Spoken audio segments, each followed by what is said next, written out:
25 years ago, shortly after the United States left Vietnam, the nation of Cambodia fell to communist revolutionaries called the Khmer Rouge.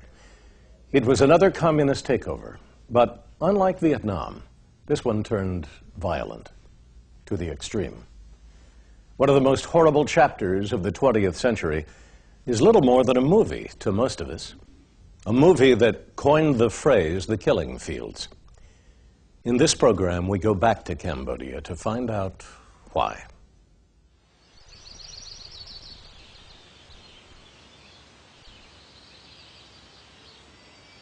One of the wonders of the world is in Cambodia. Angkor Wat, symbol of an ancient heritage, a civilization that rivaled Greece and Rome. And the world is returning to see this lost city in the Southeast Asian jungle. But even the most beautiful scene here has a dark shadow.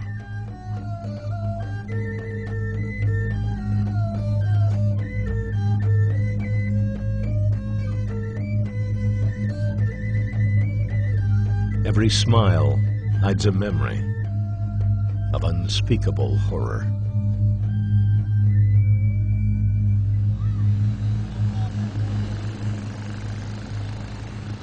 To find Cambodia's story, we went to the streets, to the markets, to the countryside, to the people. It's not hard to find the story, for everyone was affected. An entire society of 8 million people that now must tell the next generation what happened not so long ago.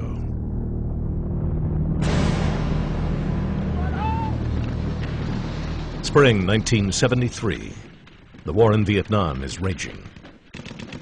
US B-52s targeting suspected Viet Cong encampments along the infamous Ho Chi Minh Trail are carpet-bombing Cambodia. It is one of the most controversial acts of the Vietnam War, and one of the most destructive. Nearly 500,000 tons of ordnance dropped, more than 130,000 refugees driven from their villages. Cambodia is shattered. From out of the rubble, a little-known force emerges, an obscure communist insurgency led by a charismatic former carpenter's apprentice named Saloth Saw. The world would soon come to know him as Pol Pot. He was born in 1928 in rural Cambodia. His family had connections, and young Saw was sent to school in the capital, Phnom Penh. He was beginning to train as a carpenter there when he won a scholarship to study in France. In Paris, he joined the French Communist Party and began writing political tracts under the pen name The Original Cambodian. When he returned to Phnom Penh in 1953, Cambodia was struggling for independence from France. Along with other Paris-trained intellectuals, the local communist organization began to embrace a zealous blend of Stalinism, Maoism, and racism. Combined with a burning wish to return Cambodia to its ancient glory, the glory of Angkor Wat. The young radicals believed that outside influences from China, Vietnam, the Western world were destroying their country's noble heritage. They dreamed of cleansing Cambodia of all modern influence, of creating a pure communist Cambodian society in just one generation. Former Ambassador Kenneth Quinn. And then, through a series of steps, took on an even more extreme ideology.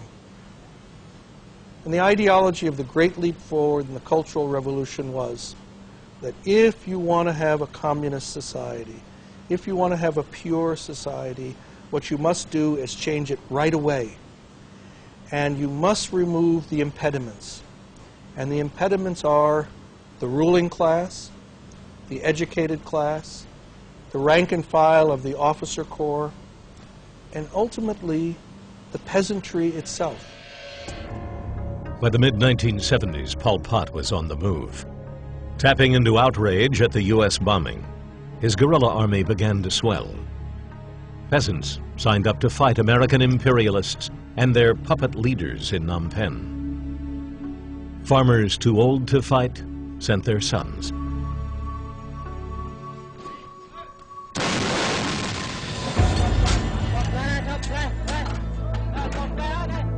One by one, through a combination of force and promises of more food and better living conditions, villages fall to the Khmer Rouge control.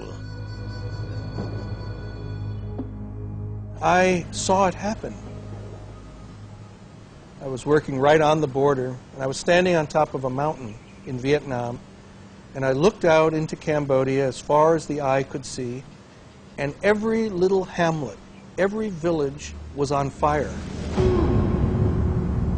And smoke was pouring up in the air. And we said, what in the world could have happened in this very rural part of Cambodia that something like that would occur? And what had occurred on that day is that this Khmer Rouge guerrilla movement had gone from being sort of Boy Scout do-gooders to implementing what they were really about, which was a total upheaval of Cambodian society.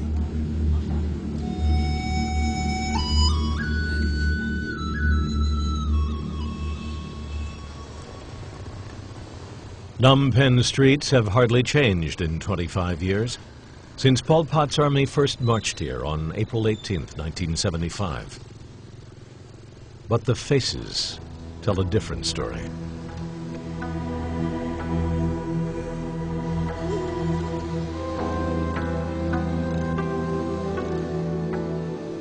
From that day on, nothing would be the same.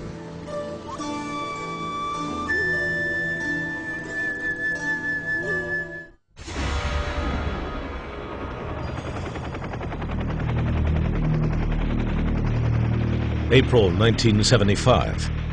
Southeast Asia was afire. North Vietnamese were advancing on Saigon. Henry Kissinger predicted a bloodbath. And in Cambodia, Pol Pot's Khmer Rouge had encircled Phnom Penh for the final push. At first, their march into Phnom Penh is a cause for cautious celebration. Students marched in welcome.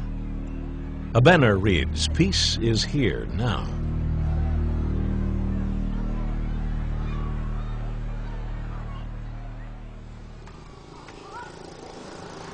There was no bloodbath in Saigon's communist takeover, and the first few days in Cambodia were quiet as well. But no one knew these two communist revolutions were going to be very different.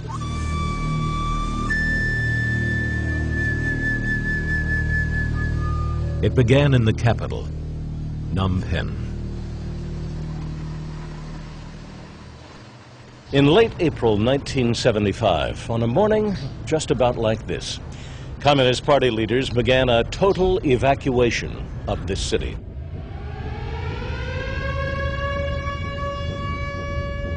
Horns began blaring. Cadres spread the word that the Americans were going to bomb and everyone had to leave, everyone, including patients in a hospital. It was a lie. The leaders of Cambodia's communist revolution really wanted to clear the capital and other cities so they could start over. They said they will evacuate all the people from the city to the countryside. That is not right. You know, how can a country run by a government and there is no people in the city? I mean, how they do that? I never see